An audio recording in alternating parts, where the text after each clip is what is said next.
Bukan anak sekolahan. Saya sekolah cuma sampai kelas 2 SMP, kemudian saya berhenti dari sekolah itu. Saya tidak mau sekolah, saya mau cari Tuhan.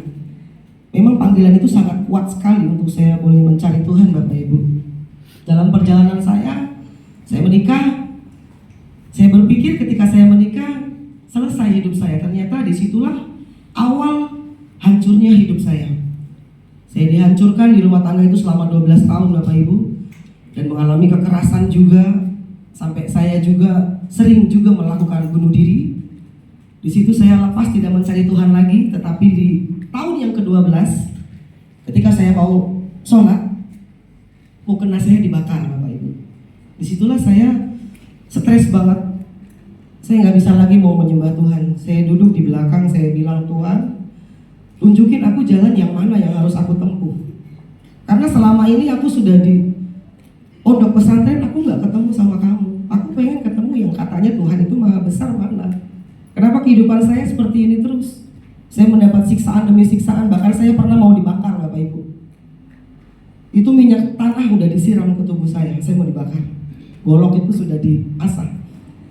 Tapi saya tahu bahwa saya itu punya kekuatan yang tidak orang lain tahu ketika saya punya kekuatan itu. Jadi kakek saya itu yang menjaga Gunung Galunggung, Bapak Ibu. Dia kurang saktinya bagaimana? Kalau Daud Tony dia belajar tentang ilmu, tapi kalau saya tidak belajar, saya benar-benar diturunkan ilmu itu dari cucu pertamanya itu ya saya kan. Jadi saya benar-benar jadi sakti, Bapak Ibu. Bukannya saya jadi pintar ketika saya masuk pondok pesantren. Saya jadi nggak bisa dibacok. Jadi kadang-kadang saya mau bunuh diri, udah minum racun, minum obat itu sampai 100 butir itu saya nggak mati. Saya sudah habis doa-doa saya setiap hari itu saya mintanya mati. Karena saya merasa saya adalah orang yang gagal gitu. Di rumah tangga saya gagal gitu kan. Saya juga belum dikaruniai anak gitu. Sampai saya sudah ganti suami 2 kali, saya belum dikaruniai anak, Bapak Ibu. Bagaimana kurang hancurnya hidup saya ketika tiap hari, tiap malam saya minta doanya mati. Kapan saya mati, Tuhan? Di tahun yang ke-12 ketika mukena itu dibakar, sudah hancur hidup saya nggak tahu lagi mau berdoa dengan cara apa lagi. Karena menurut Islam ya, itu sholat harus bersih dulu tubuh kita ya. Saya bilang, kasih saya itu keberanian Tuhan untuk saya meninggalkan tempat ini. Karena waktu itu suami saya sudah pegang kasah golok itu. Akhirnya saya pergi, nggak tahu bagaimana ceritanya saya diizinkan sama dia pergi. Saya pergi, pulang ke Jakarta. Setelah saya sampai di Jakarta, Bapak Ibu, saya bertemu dengan seseorang di Facebook itu. Sebelumnya memang sudah bertemu, cuman bertemunya melalui alam yang tidak kelihatan dengan suami saya yang ini. Ternyata dia seorang paranormal. Satu ketika dia pernah juga menyelesaikan permasalahannya Polikarpus si pembunuh Munir ya. Beliaulah yang menyelesaikan masalahnya. Di Solo sudah cukup terkenal, Bapak Eko. Saya nggak tahu beliau siapa. Beliau menarik roh saya untuk bisa datang ke satu buah tempat itu. Tanpa pikir panjang lagi, saya langsung terima lamarannya dan saya menikah, Bapak Ibu. Saya meninggalkan semua harta benda, semua saya tinggalkan demi saya untuk hidup bersama dia. Saya berpikir ketika saya menikah yang kedua kalinya hidup saya lebih aman. Ternyata enggak, Bapak Ibu. Saya jadi gelandangan di Solo. Sampai saya diusir, sampai saya satu ketika tidur di gereja, Bapak Ibu. Ada satu buah gereja di Solo yang 24 jam tidak pernah mati gerejanya. Jadi saya duduk di situ. Ada namanya Pondok Daud. Saya duduk di situ pujian penyembahan. Di rumah tangga saya yang satu tahun itu, Bapak Ibu, saya mengalami yang namanya seperti kerasukan. Saya udah nggak sadar lagi saya siapa. Waktu itu kami ada bertengkar kecil, tapi ternyata pertengkaran itu menjadi sangat luar biasa, menghancurkan kita berdua. Dan saya pukul suami saya pakai sapu sampai sapunya itu lepas jadi 2. Kemudian dia pergi meninggalkan saya. Disitulah letak saya mencari Tuhan lagi. Oh, saya baru kembali kesadaran saya bahwa saya harus mencari Tuhan lagi. Tuhan yang seperti apa? Ketika suami saya meninggalkan saya, di situ saya hancur. Saya sudah panggil pakai ilmu yang saya punya, dia nggak bisa datang, Bapak Ibu. Biasanya cetek dia datang, rohnya itu bisa datang. Tapi hari itu saya sudah mengeluarkan semua tenaga saya untuk panggil dia, tapi dia nggak bisa datang. Udah tambah hancur lagi hidup saya di situ, Bapak Ibu. Tapi satu ketika saya bermimpi. Saya harus datang ke tempat yang namanya Dewati Cawangpusa di salah satu buah wihara. Oh, berarti saya mau masuk Buddha. Berpikir saya seperti itu.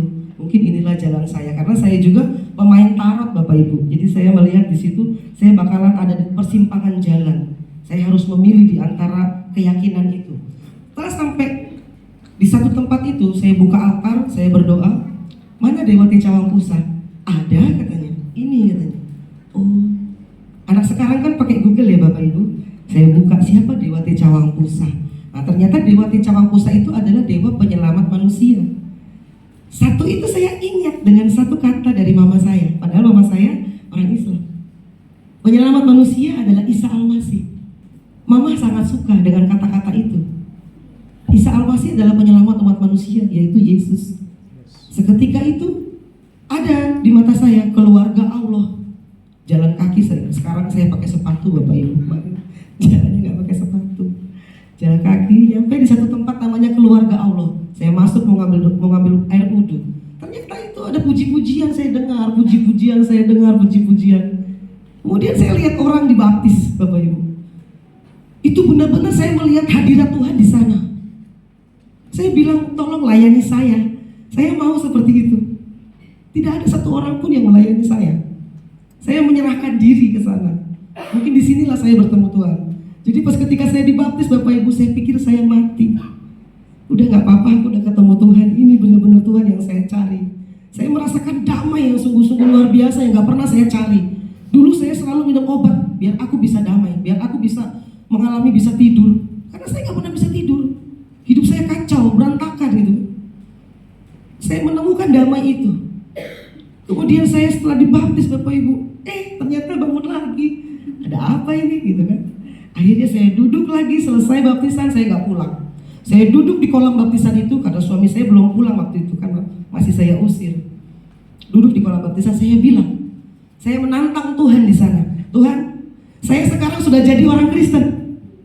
Tapi saya nggak mau jadi orang Kristen yang biasa-biasa aja, yang cuman hanya datang ke gereja hari Minggu. Itu pun kalau ingat. Kalau nggak ingat nggak gereja. Yang saya tahu seperti itu Bapak Ibu, karena saya benci dengan orang Kristen, sangat-sangat benci. Nggak tahu kenapa, benci sekali. Setiap ada pendeta-pendeta yang menginjili saya habisin mereka. Ngapain kamu? Karena saya tahu firman dalam Al-Quran, gitu kan? Saya tahu semua, gitu kan?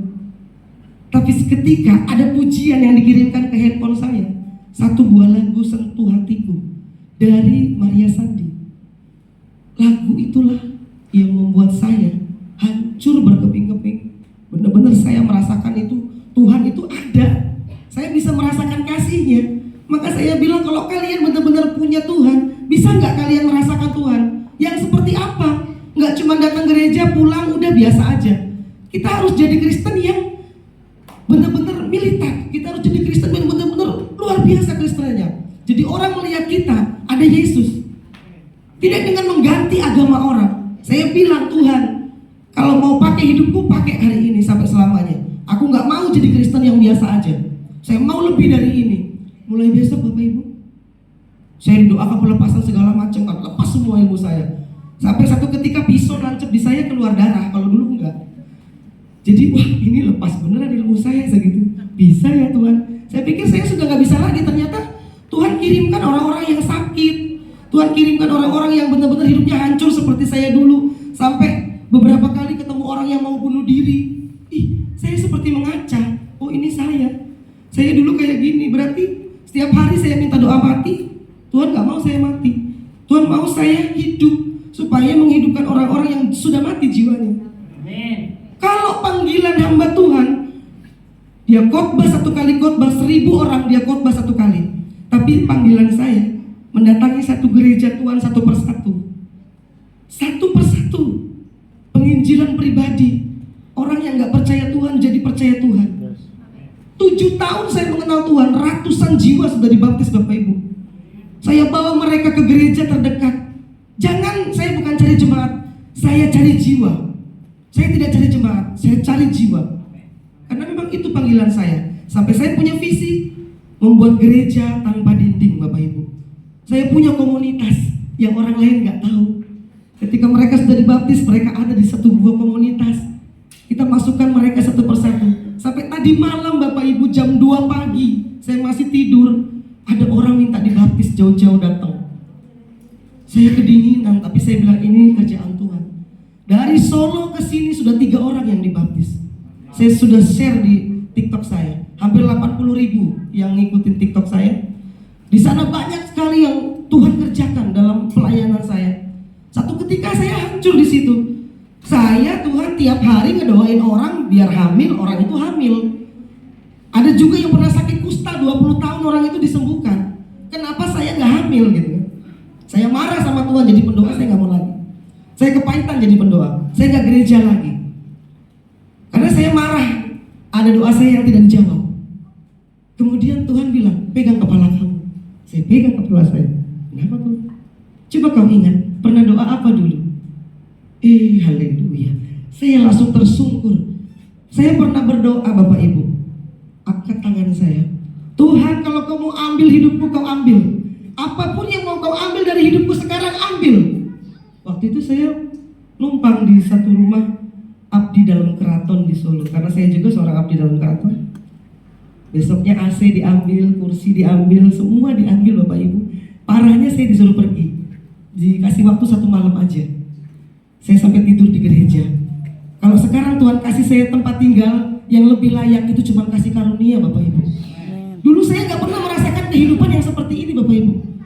Di dalam Tuhan saya pikir semua manusia jahat. Yang saya lihat semua manusia jahat. Nggak ada saya pernah merasakan kasih dari orang lain ataupun orang tua.